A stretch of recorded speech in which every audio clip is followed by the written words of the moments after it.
My husband had an affair, so I told him I'm ending my pregnancy, but everyone thinks I'm doing it out of revenge. We found out that we were pregnant a month ago.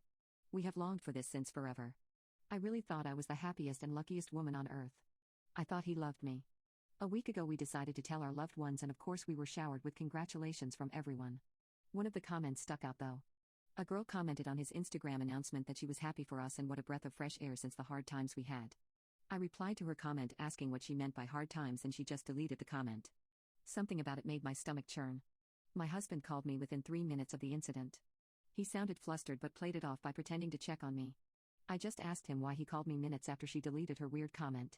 He didn't even pretend to be confused and just told me to ignore her and that she was just a liar starting drama. I asked him what he meant and if there was something between them. All he told me was to please listen and not to believe anything she said. I tried pressing him more, but his response was all the answer I needed to know. It was over between us. I left work early, packed a small bag and left to stay with my parents. He has been trickle-truthing me this entire week. After some time, he told me they had an affair 4 years ago that lasted a month. He kept saying he was so sorry and he loved me, but all I did was ask for divorce. I also told him that I am going to terminate the pregnancy. Now he says that I have broken him and that I am trying to get back at him by terminating. He said my behavior was worse than an affair and that I was being cruel. He also said he loves me and our baby and I am taking away both. He is not alone in this sentiment either. His family and friends have been reaching out telling me that I am being unreasonable. I feel like I am justified in not wanting to give birth to a child of a man who not only cheated on me, but doesn't respect me enough to be truthful up front. The fact that everybody is siding with him makes me even more resentful of everyone and everything around me. How did they all manage to turn the tables on me and make me out to be the one in the wrong? Just a week ago I was the happiest wife and soon-to-be mother, and now I am nothing. How am I the villain in all of this? My husband had an affair, so I told him I'm ending my pregnancy, but everyone thinks I'm doing it out of revenge. We found out that we were pregnant a month ago. We have longed for this since forever. I really thought I was the happiest and luckiest woman on earth. I thought he loved me. A week ago we decided to tell our loved ones, and of course we were showered with congratulations from everyone. One of the comments stuck out though. A girl commented on his Instagram announcement that she was happy for us and what a breath of fresh air since the hard times we had. I replied to her comment asking what she meant by hard times, and she just deleted the comment. Something about it made my stomach churn. My husband called me within 3 minutes of the incident. He sounded flustered but played it off by pretending to check on me. I just asked him why he called me minutes after she deleted her weird comment. He didn't even pretend to be confused and just told me to ignore her and that she was just a liar starting drama. I asked him what he meant and if there was something between them. All he told me was to please listen and not to believe anything she said. I tried pressing him more, but his response was all the answer I needed to know. It was over between us. I left work early, packed a small bag and left to stay with my parents. He has been trickle-truthing me this entire week. After some time, he told me they had an affair 4 years ago that lasted a month. He kept saying he was so sorry and he loved me, but all I did was ask for divorce. I also told him that I am going to terminate the pregnancy. Now he says that I have broken him and that I am trying to get back at him by terminating. He said my behavior was worse than an affair and that I was being cruel. He also said he loves me and our baby and I am taking away both. He is not alone in this sentiment either. His family and friends have been reaching out telling me that I am being unreasonable. I feel like I am justified in not wanting to give birth to a child of a man who not only cheated on me, but doesn't respect me enough to be truthful up front. The fact that everybody is siding with him makes me even more resentful of everyone and everything around me. How did they all manage to turn the tables on me and make me out to be the one in the wrong? Just a week ago I was the happiest wife and soon-to-be mother, and now I am nothing. How am I the villain in all of this? Am I a bad mom? So last night I put my 3-year-old down for bed and then got into bed myself. My husband wanted to stay up a little longer and play video games. At about 10 I got woken up by small tugs on my blanket. My son was having nightmares. I picked him up and laid him down next to me. He cuddled up to me and went to sleep. My husband finally came to bed around 11 and was mad to find our son in our bed. He woke me up and told me I needed to put him back in his bed because I'm spoiling him by giving him so much attention. My son only sleeps with me like 1 or 2 times a month, but totally would more if his dad allowed it. My husband told me to stop coddling our son because he isn't a baby anymore. I still feel like he's my baby and I need to protect him. He gets scared at night and just wants his mama. My husband also gets mad and says I need to stop giving him so much affection so he'll pay attention to his dad more. Am I doing something wrong? I don't feel like I am. I just want the best for my baby. I pushed for counseling with my husband, but he refused. He said he survived his childhood and a little rough parenting will do our son some good. I told him our son is 3 and doesn't need to suppress his feelings. We dropped it there. Yesterday he pushed me over the edge.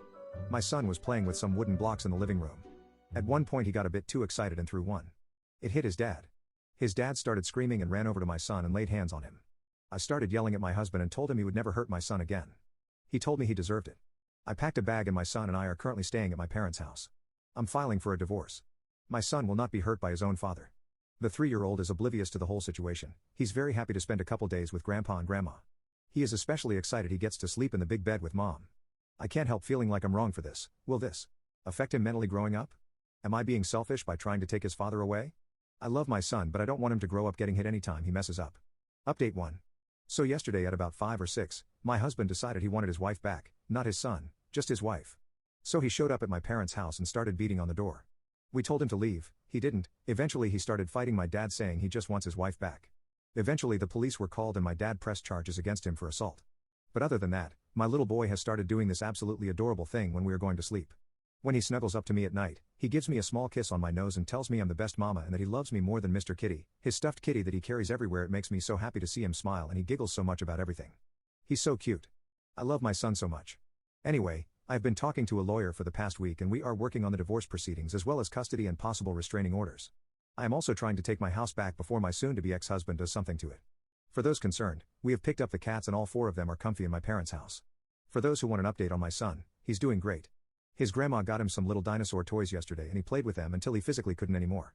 He's also started trying to feed me stuff.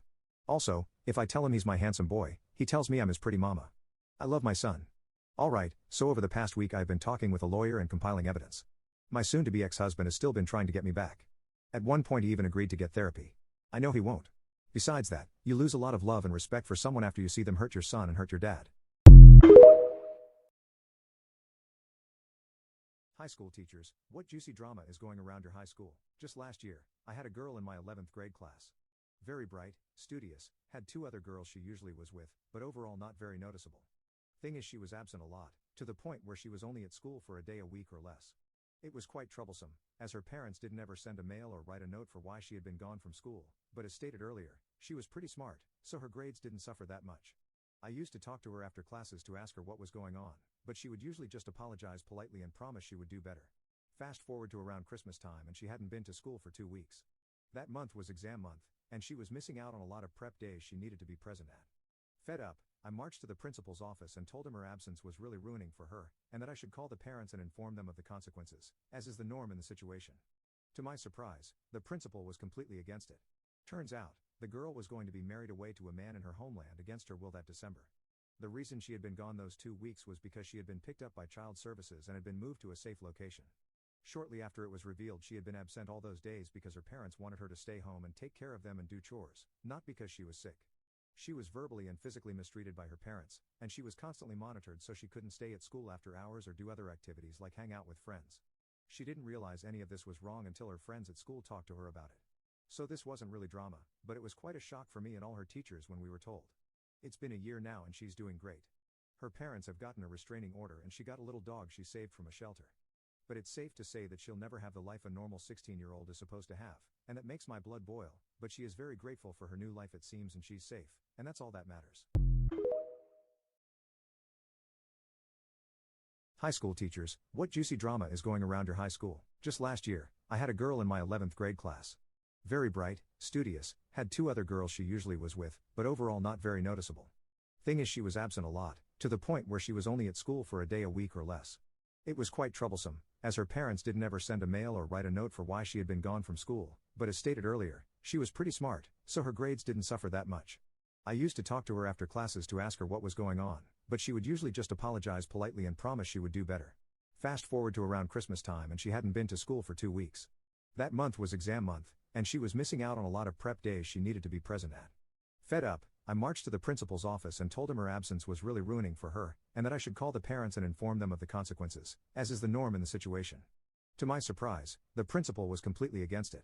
Turns out, the girl was going to be married away to a man in her homeland against her will that December.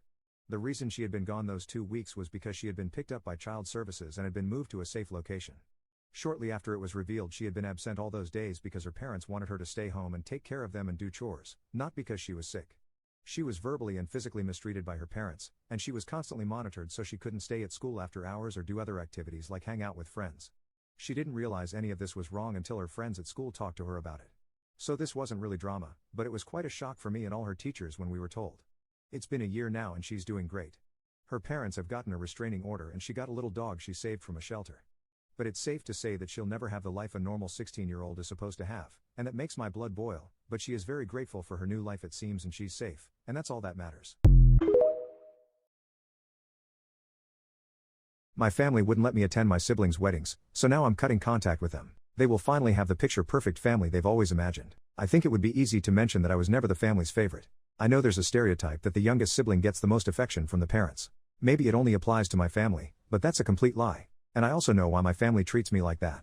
They make no secret of it. I wasn't a wanted child for the simple reason that my parents only wanted a boy and a girl. So 2 children and no more. The fact that I was then born as a second son didn't fit into their family's predetermined picture. For this reason, I was always ignored at birthdays. I wasn't even allowed to be in family photos because they wanted to give the impression that their picture-book family was the way they had imagined it. They never let go of this image. And just as an aside, compared to my siblings, my parents punished me much more severely for little things. My sister once stole money and was grounded for a week, while I was beaten up for leaving my room at night. I put up with it over the years because even though my parents didn't really pay attention to me, I always had a good relationship with my siblings. When my eldest brother got married a few years ago, I was still a minor and even though I was offended, I wasn't allowed to attend the wedding on the grounds that it would be a child-free wedding. I was 15 at the time and no doubt there would have been no reason not to let me attend. Even though I was hurt that I was the only one not allowed to attend, I accepted it. I'm now 19 and my sister wants to get married. She gave birth to a daughter last fall and she and her partner wanted to get married. I was really looking forward to the wedding and bought myself a nice suit. At some point, however, I received a message from my sister that I couldn't come to the wedding because they also wanted to have a child-free wedding and they needed someone to look after their daughter, my niece. I knew that wasn't true as they had a babysitter. This said babysitter was a friend of hers who wanted to earn some extra money while she studied. When I pointed this out to her, she explained that the babysitter didn't have time because she had to study. Which was also a lie, by the way, as I had previously sent the babysitter a friend request on Facebook and she even wrote a post on the day of the wedding saying that she was enjoying her day off. I asked her if she had anyone else who could look after the child as I really wanted to be there after missing my brother's wedding. Suddenly she got angry and told me I was being selfish and if I was a good brother I would say yes without argument and if I didn't say yes, I wouldn't be allowed to come to the wedding under any circumstances. It felt like a punch in the stomach. I couldn't understand why she didn't want me at the wedding. In the end I agreed, but still contacted my parents again. They also told me not to be so selfish, as the day wasn't about me and my sister was deciding the guest list anyway. Then I also realized for the first time that my attendance was never planned from the beginning because I was the only one who didn't get an invitation. Yesterday was the wedding and I cried when I saw all the photos posted in the WhatsApp family group chat. Everyone had a great time. Even when my sister dropped her daughter off at my place and I wanted to give her my wedding present, she didn't even give me a glance. She didn't even say, thank you. Neither for the present nor for babysitting. I want out of this family. I love them but I can't stand being treated like this any longer. I'm about to be promoted at my home office job and when that happens I'm going to move far away and break off contact. They'll have the image of their perfect family back that I ruined and I'll have my peace. A win-win situation for both sides I guess. High school teachers, what juicy drama is going around your high school? Just last year, I had a girl in my 11th grade class. Very bright, studious, had 2 other girls she usually was with, but overall not very noticeable. Thing is she was absent a lot, to the point where she was only at school for a day a week or less. It was quite troublesome, as her parents didn't ever send a mail or write a note for why she had been gone from school, but as stated earlier, she was pretty smart, so her grades didn't suffer that much. I used to talk to her after classes to ask her what was going on, but she would usually just apologize politely and promise she would do better. Fast forward to around Christmas time and she hadn't been to school for 2 weeks. That month was exam month, and she was missing out on a lot of prep days she needed to be present at. Fed up, I marched to the principal's office and told him her absence was really ruining for her, and that I should call the parents and inform them of the consequences, as is the norm in the situation. To my surprise, the principal was completely against it.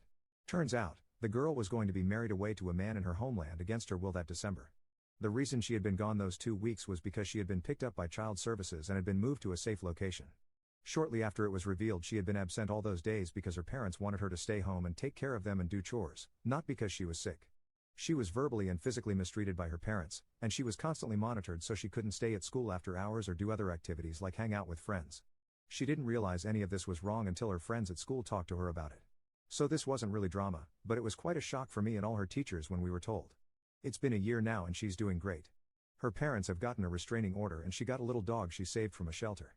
But it's safe to say that she'll never have the life a normal 16-year-old is supposed to have, and that makes my blood boil, but she is very grateful for her new life it seems and she's safe, and that's all that matters. I sat on a boy's lap on a bus ride through a bumpy road. I was in college at the time and frequently rode the bus to and from school. Yes, there was a college bus. We usually have a uniform at our university, but there was an event that allowed us to dress casually. I was riding home from school when I realized there were no more seats on the bus. I was really tired at this point and just wanted to sit down. At the far end of the bus, I saw a familiar face, my classmate from one of my classes during my first year. I walked up to him and said hello. He was kinda a nerdy guy who I found pretty cute. I started a conversation and eventually explained to him why I was tired and tried my best to not sound mean or demanding when asking him for a seat. He didn't hesitate agreeing and standing up, but before he could do it, I managed to sit on his lap first. I'm not entirely sure why I did it, as I didn't intend to do so at first. I think my brain just worked too slow, lol. I kinda panicked and asked if he minded, but he answered no real quick, and that was that. My skirt was so short that when I was sitting down I was sure my panty was exposed, and I take it he felt this as I felt him immediately get hard. I thought that was pretty hot, so when the bus went through a bumpy road or a hump I grinded my ass a bit more.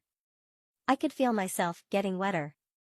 I think part of the appeal is that he seemed like a sweet, shy, like innocent kind of boy. Since the road was bumpy, he held on to the handle on the chair at the front of us with both hands, so he ended up squeezing my boobs together, which was also kinda hot. I started grinding harder on the bumpy road, which I think prompted him to stick out his thumbs, while holding the handle, so he was able to get handsy with my melons, but in a not-so-obvious way. There were people around us, and I think he wanted to make it inconspicuous, but it was dark, so I doubt anyone else really saw. Since he was barely touching my melons, it felt like the ultimate tease. It was so hot and my brain was so tired. I slowly inched my hand towards my panties to touch myself. I started slowly rubbing myself, and I'm sure that got to him, because he got rid of all inhibitions, and he started groping me full on. I also couldn't give any more fucks, and started grinding faster and rubbing my panties and his pee-pee. I was on the verge of finishing, so I started grinding and rubbing faster, and this got him to finish, which turned me on even more. I kept doing this until I myself finished. He was still groping me while I was getting myself off, which I thought was kinda sweet. We were pretty much quiet after that and kinda awkward, but he held my hand for a bit, which was really nice and wholesome. Eventually my stop came and I said goodbye, kinda shyly considering what happened. We kept in touch after this and went on a few dates and made out a lot, but honestly nothing beats the first experience. What was the most illegal thing that happened at your school? I was in a classroom when 2 ninth graders started having sex in front of a bunch of 3rd graders. I went to a public elementary school that was severely underfunded. This school grouped 1st graders with 9th graders and everyone in between. Of course, the young children were exposed to many vices from a young age. Young kids would smoke weed, do substances, and have intimacy. None of this, although very illegal, compared to what happened in my 3rd grade English class. One day, this guy and a girl, both in 9th grade from what I can remember, barged into our 3rd grade classroom. Our teacher was very confused and asked if they were in the wrong class. Neither of them said a word. The boy threw the girl on the teacher's desk and began making out with her. All of us were just sitting there in shock. Then things escalated, and the boy whipped out his tool and took off the girl's pants. They had intimacy with each other in a classroom in front of the entirety of the class. I should mention that our teacher left the room as soon as they began making out to tell the principal, so she wasn't in the class as they had intimacy. It was chaos. People were yelling, some encouraging them, others objecting. The teacher came back and some of the students actively held the door to prevent her from interrupting. As the teacher was outside, the kids kept going at it. The effing dude covered the classroom in his special juice, and then we let the teacher in. Honestly, when he did that, everyone stopped egging them on. At that point, it became just gross. The cops got involved. It was all over the news and the school shut down for like 3 days.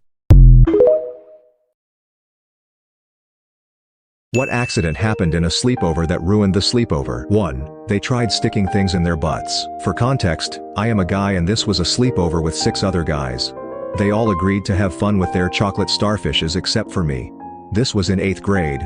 I called my dad to pick me up and never spoke with any of them ever again. 2. My best friend tried jump scare my 90-year-old neighbor and fake kidnap him too. 3. My friend jumped off my roof. While I went to the bathroom he snuck up onto the roof and tried to jump from my roof, bounce on the trampoline in my backyard into my pool. He ended up falling on the edge of the pool and paralyzing himself. 4. This kid shat himself at my brother's sleepover while he was sleeping, woke up while his friend was still asleep and wiped his ass on the sheets and left the scene. 5. Friend was throwing up, and then unknowingly shit themselves violently. 6. In middle school, on my birthday sleepover, my friend pretended to have a seizure for attention. That pretty much ruined the vibes. 7. This wasn't an accident, but my friend and I built a blanket fort under her desk and fell asleep in it. Around 2 a.m. her stepdad came into the room, opened the fort and threw a glass of ice water all over us yelling, "You're supposed to be in bed, stop trying to hide from me." Then he saw me, took a few steps back, and apologized and told us to go to bed. I was only 9 or 10 and didn't understand what that was all about.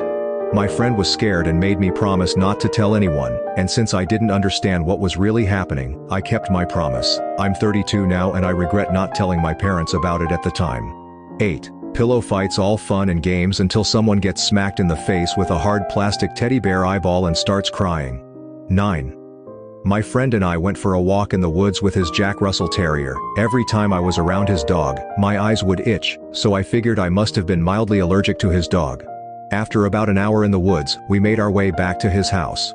We got inside, did the usual upstate New York check yourself for ticks, and sat down to play video games. Within about 5 minutes of me being in the house, my friend looks at me and says something along the lines of, "Dude, what is good with your eyes?"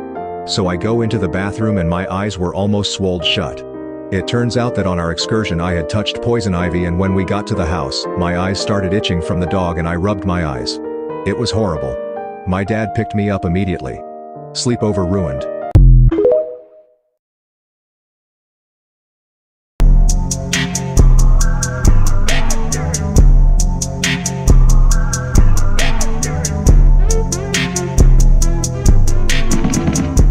Wanted it to be him. He said absolutely. But not to tell my principal just yet. The first day of my observation comes, and she walks in without anything to take any sort of notes, looking proud of herself like she is about to get away with firing me. She is shocked and confused when her boss walks in with a laptop and sits next to her. He's typing notes about how I'm doing while she stumbles around and comes to ask me for a notepad to take notes. I tell her, I don't have an extra notepad, but I do have some scrap poster paper. I hope you can be better prepared for the next observation so as to not disrupt my class and take time away from their instructional time. Her boss just smirked.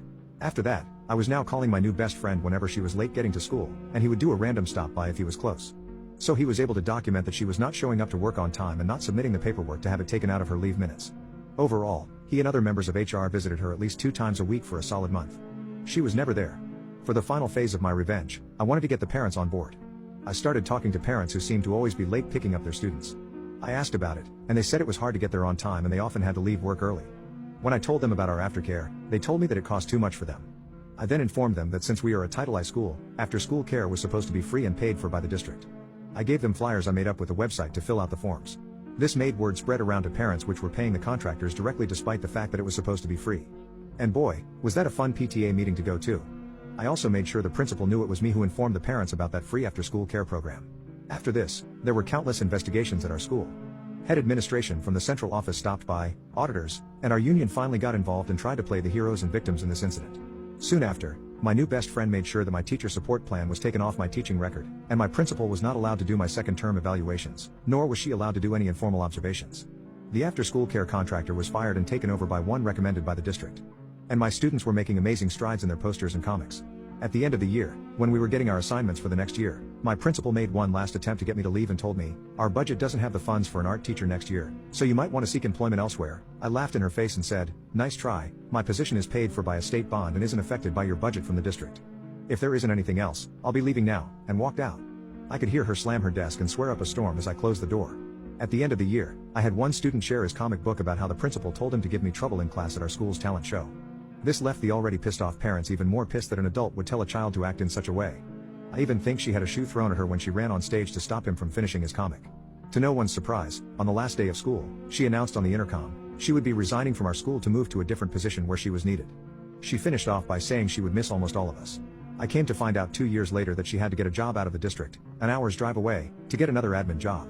She only stayed for a year, and then had to step down to teaching English at a different school in another district the next year. And for those of you wondering how my student's comic book ended, well, the art hero rallied the students against the angry principal to make her see the errors of her ways, but the angry principal could not become happy. So she left, and the power of happiness filled the school once again. Talk about a family drama that no one talks about? My incestual grandfather's funeral was a movie. Every family has drama that they prefer to sweep under the carpet. Out of sight, out of mind, or whatever. My family takes that to an extreme level. My grandfather was a Rolling Stone, that's what they told me. What they had neglected to mention was the fact that he liked to prey on his grandchildren. I'm a 30-year-old man. My younger sister, who is 27, announced her pregnancy in spring of last year. We didn't know who the father was at the time, but, still, we were happy to have another baby in the family. It was a boy. He would be the first. During the baby shower, she picked his name. She announced that she would be naming it after my grandfather, Darius. We thought nothing of it at the time. 8 months pass and she delivers the baby prematurely, but he's still healthy. Darius Jr. was the cutest little angle I'd ever laid my eyes upon. I was happy to be his uncle. The joy was short-lived. My grandfather passed away in his sleep 2 months after Junior's birth. We were devastated. Still, we managed to throw together a funeral procession. It was so surreal, seeing him up there so still. A man who had once been full of many colorful words was now peacefully posed in his permanent resting place. It was weird, to say the least. My grandmother and my mother were a mess, bawling their eyes out the entire funeral. All of his grandchildren were in the same place. All but one, that was.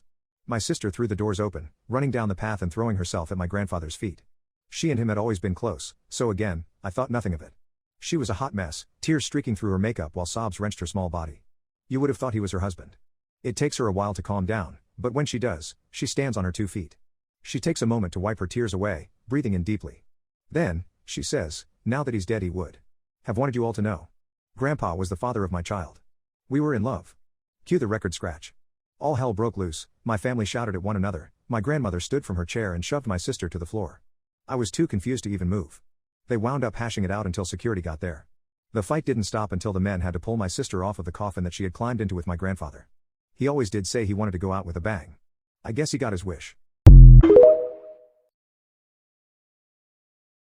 What was the incident in your school? 1. A massive body groping session. Nearly the whole volleyball team got together with the football team during a party. It was not pretty and many kids got STDs. 2. One of the quiet kids dared an emo kid to walk on the stair rails on the 3rd floor. They ended up falling 45 feet to the basement. The family pressed charges against the quiet kid. Both were expelled. 3. The kid got drunk, broke into the mayor's office, put on a hockey sweater from the town's team, with the mayor's name on the back and smoked the mayor's cigar sitting in his chair. We went home, passed it out, and found the shirt the next morning. The balls on this kid. He went back to the office, admitted the whole thing and returned the shirt. The mayor wanted to meet him to give him shirt instead of punishing him, but he ended up liking the kid so much he gave him a job. Which he promptly effed up by stealing more shit. 4. Boom, boom, threats. Junior year, we started getting boom, boom threats daily, usually around 9 a.m. and we would evacuate the school and go to the football field and wait all day while they searched the school. This happened at least 3 times a week for over a month. It became our routine and we started keeping ice chests and lawn chairs in our trucks that we would grab on our way to the football field. It was actually awesome. 5. A kid ended it all in the middle of the crowded hall at 10 a.m. 6. There was a kid at our school who was the quiet, sticks to himself type. Not sure who he hung out with if anybody. On our graduation day, he showed up in a Jack Sparrow outfit and jumped up on stage and started jerking, whole ding-a-ling completely out before being carried away.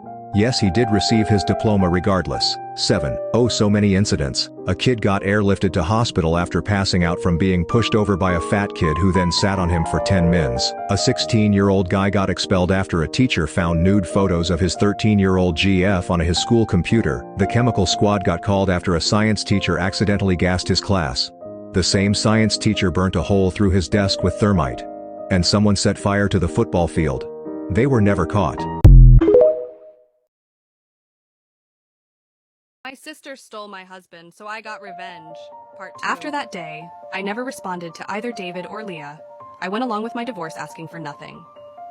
The day my divorce settled, David and Leah went public with their relationship. Pictures of them together flooded my feed, and the betrayal and sadness I felt had given way to a simmering, relentless anger. Their audacity to go public with their relationship was the final straw, a flagrant disregard for the pain they had caused. It ignited a fire within me, a desire not just for justice but for retribution. I was no longer content with merely rebuilding my life. I sought to balance the scales in a game they had forced me into. My plan was meticulous and calculated, designed to exploit the cracks in their hastily constructed facade.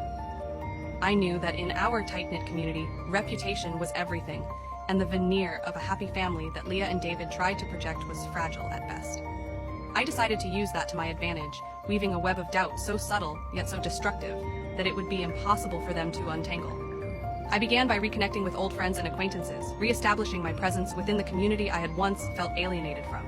My demeanor was one of strength and renewal, a stark contrast to the victim they expected to see. This unexpected confidence laid the groundwork for the seeds I planned to sow.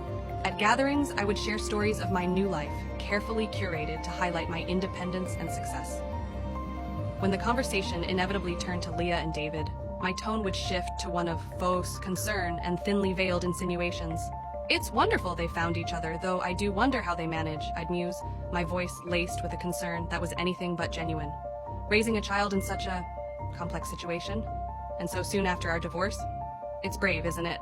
I know my sister struggles, and David, well, loyalty isn't his best trait. These comments, always delivered with a smile and a sip of wine, were designed to fester in the minds of our peers. I fed the rumor mill with veiled concerns about Leah's parenting and David's fidelity, knowing well the power of whisper networks. My insinuations were like a virus, spreading silently but devastatingly through our social circles. Simultaneously, I embarked on a campaign to subtly undermine their public image. I volunteered for community projects and charities, raising my profile as a paragon of resilience and generosity. My actions were a silent rebuke to their selfishness, highlighting the stark contrast between our characters without ever uttering a direct criticism. As weeks passed, I watched the fruits of my labor begin to take root. Leah and David found themselves increasingly isolated, the whispers of their so-called friends growing louder and more accusatory. I heard rumors whispered back to me how someone called CPS on my sister, and while there was no formal investigation, the visit had been at the height of the neighborhood block party, and everyone saw the social worker going to my sister's apartment. I heard how David had been put on leave for his job due to an illicit email containing photos of him sent to his assistant, who happened to be the CEO's granddaughter. He had pleaded it wasn't him, and to his credit, there was no outgoing email from him in the system, but how else would she have gotten the photo? The strain began to show, their perfect facade cracking under the weight of the community's judgment, fueled by the doubts I had so carefully planted. I never confronted them directly, there was no need. I had mastered the art of war without ever stepping onto the battlefield. My vengeance was not loud or violent, but it was devastatingly effective. In the meantime, I threw myself into a journey of self-improvement and discovery. Since I no longer had to diminish myself into my ex-husband idea of beauty, I embraced my natural curves and nourished them in the gym, while defining them with my new, sensual but classy wardrobe. One evening, after having dinner with friends, I walked out of the restaurant and saw them. He was there along with my sister, walking into the very same restaurant. My sister was nagging him, asking him if she was expected to pay for this dinner. Again. He had a scowl, like he wanted to be anywhere but there with her. He looked around, avoiding her eyes, and his vision landed on me with a mixture of surprise, wanting, and regret. My sister, perked up, noticing that his attention was elsewhere, followed his gaze to me. I looked at them both briefly, checked my watch, and walked right past them. My ex's gaze followed me, craning his neck with an expression akin to awe. My sister screeched his name, no doubt to bring his attention back to her. I didn't look back, but I know the final hand in my deck of cards was dealt. Later that night, David sent me a text. I knew he would reach out after seeing me. His message filled with declarations of astonishment at my transformation and admissions of his love for me. He spoke of how losing me was the biggest regret of his life and everything crumbled for him after I left. I didn't reply to him. There was nothing left to say, no words that could bridge the chasm between the person I was and the person I had become. I understood that true love, the kind that nurtures and respects, could never be found in the ashes of betrayal and deceit. But vengeance and justice were now my pawns on the chessboard of a game my sister decided to play and make me a player against my will. It was now my turn to say, checkmate. I composed a message to Leah, attaching the screenshot of David's confession. The words I typed were simple. You envied me. You wanted me to have nothing. But now you know, everything you have, I can have back. Now you have nothing, and I have made it so. I win. My sister stole my husband, so I got revenge, Part 1. Before heading off to work, I decided to visit my sister and drop off a few toys I had bought my beautiful newborn niece. As I approached her door, a sense of unease crept over me, an inexplicable intuition that something was amiss. The door was slightly ajar, which was unlike Leah, who was meticulous about her safety. Curiosity mingled with concern. I pushed the door open, stepping into a scene that would haunt me for the rest of my days. There, in the dimly lit living room that bore the remnants of my last visit, stood David and Leah, wrapped in an embrace so intimate, it felt like a physical blow to my heart. Their words were whispers, but the betrayal screamed loud and clear. Summoning every ounce of strength I didn't know I possessed, I confronted them. My husband looked shell-shocked and scared, was rendered speechless before stammering out apologies. Leah, with a coldness in her eyes I had never seen before, admitted to harboring a deep-seated hatred towards me. She revealed the most gut-wrenching part of their betrayal. Her child, whom I had adored as my niece, was, in fact, David's. David's pleas for forgiveness were a noise I could barely process. He spoke of mistakes and choices, but all I heard was the shattering of our vows, the destruction of trust. Leaving my sister's apartment, I sought refuge in the only place I thought I could find solace, my parents' home. The drive was a blur, my mind a tumultuous sea of betrayal and shock, replaying the scene over and over again. I had lost my husband to my sister, and the child I thought was my niece was his. It was a narrative so twisted, it felt ripped from the pages of a tragic novel. I arrived at my parents' doorstep, a shell of the daughter they once knew. They greeted me with a mix of concern and something else, a hesitation that I couldn't quite place. It was as if they were bracing themselves, holding back a storm of their own. The living room, once a place of laughter and warmth, felt oppressively silent as I sat down, the weight of my despair anchoring me to the spot. It was there, amidst the familiar, that I poured out my heart, recounting the betrayal that had unfolded just hours before. As my tale of heartbreak spilled out, the air grew heavy, charged with an unspoken truth that was about to surface. My parents exchanged a glance, a silent communication that screamed volumes, before my mother, her eyes brimming with tears, confessed the unimaginable. They had known about the affair. The revelation was a gut punch, a betrayal of a different kind. They explained, through choked sobs and whispered apologies, that they had discovered the affair months ago. Fearful of causing me pain and hoping foolishly that it would end on its own, they chose silence over truth. Anger, hurt, and disbelief warred within me. The very foundation of my life, built on trust and love, had crumbled not just because of David and Leah, but because the people who were supposed to protect me, my parents, had failed me in the most fundamental way. "I thought you were my safe haven," I whispered, the words slicing through the thick air, heavy with remorse and sorrow. "How could you keep this from me?" Their reasons fell on deaf ears, lost amidst the storm of betrayal that raged within me. They spoke of love, of wanting to shield me from pain, but all I could see was their complicity in the web of lies that had ensnared my life. I grappled with the reality of my shattered world. The betrayal of my husband and sister was a wound deep and raw, but the knowledge that my parents had chosen silence over truth was a burden I struggled to bear. In the weeks following the revelation, my phone became a constant reminder of the life I was desperately trying to leave behind.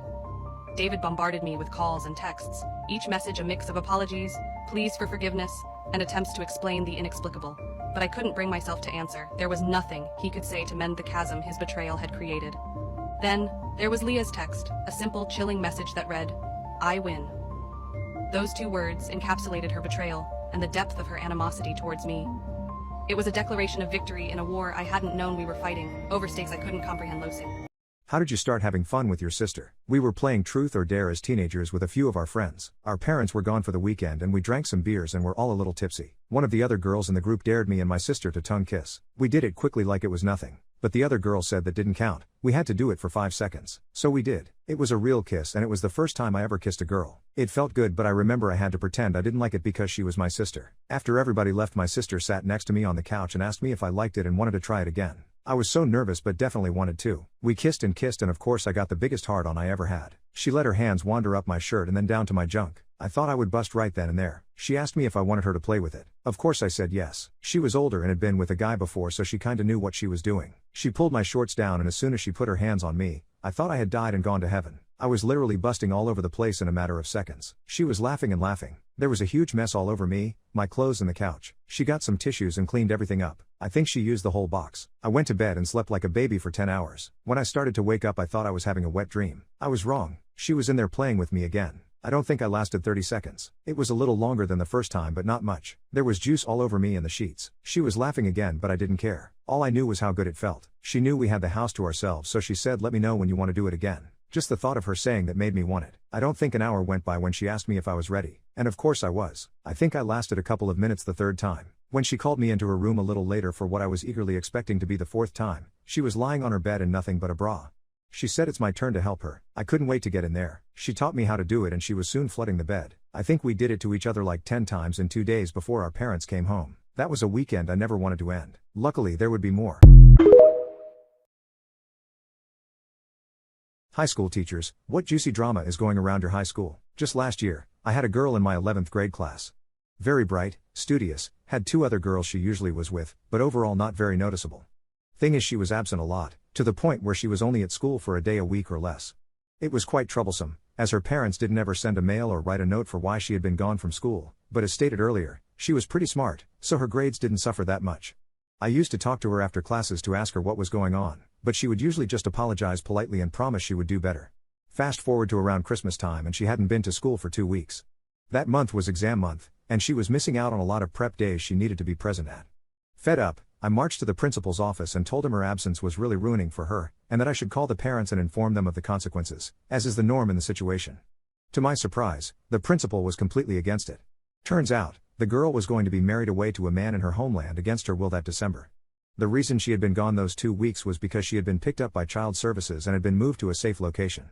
Shortly after it was revealed she had been absent all those days because her parents wanted her to stay home and take care of them and do chores, not because she was sick. She was verbally and physically mistreated by her parents, and she was constantly monitored so she couldn't stay at school after hours or do other activities like hang out with friends. She didn't realize any of this was wrong until her friends at school talked to her about it. So this wasn't really drama, but it was quite a shock for me and all her teachers when we were told. It's been a year now and she's doing great. Her parents have gotten a restraining order and she got a little dog she saved from a shelter. But it's safe to say that she'll never have the life a normal 16-year-old is supposed to have, and that makes my blood boil, but she is very grateful for her new life it seems and she's safe, and that's all that matters. Child giggling? I never believed in ghosts or the paranormal until this happened to me last week. I was home alone watching TV when I heard a loud crash from the kitchen. I cautiously went to investigate and found that a frying pan had fallen off the counter and onto the floor. No big deal, I thought as I picked it up and put it away. I went back to the couch and tried to get comfortable, but I couldn't shake this uneasy feeling, like I was being watched. Out of the corner of my eye, I kept seeing a dark shadow dart by. My cat was meowing like crazy, hair standing on end. That's when the lights started flickering. My heart was pounding. Someone else was in the house. The footsteps upstairs confirmed it. Who was up there and how did they get in? I searched frantically for my phone to call 911, but it was missing.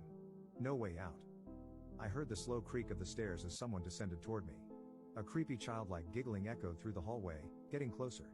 I hid behind the couch, shaking in fear as a dark figure glided into the room. It was a pale little girl in a torn bloody dress, eyes missing from her sockets. She opened her mouth impossibly wide, letting out an unearthly shriek as she rushed toward me. Then I woke up in a cold sweat. Just a nightmare, thankfully. I must have dozed off watching TV. Still, I couldn't shake the lingering sense of dread. I went to bed uneasy that night, triple checking the locks on the doors. For weeks after, I jumped at every little creak and sound in the old house. Never again will I make fun of those Reddit horror stories. You really never know what lurks within the shadows, just out of sight.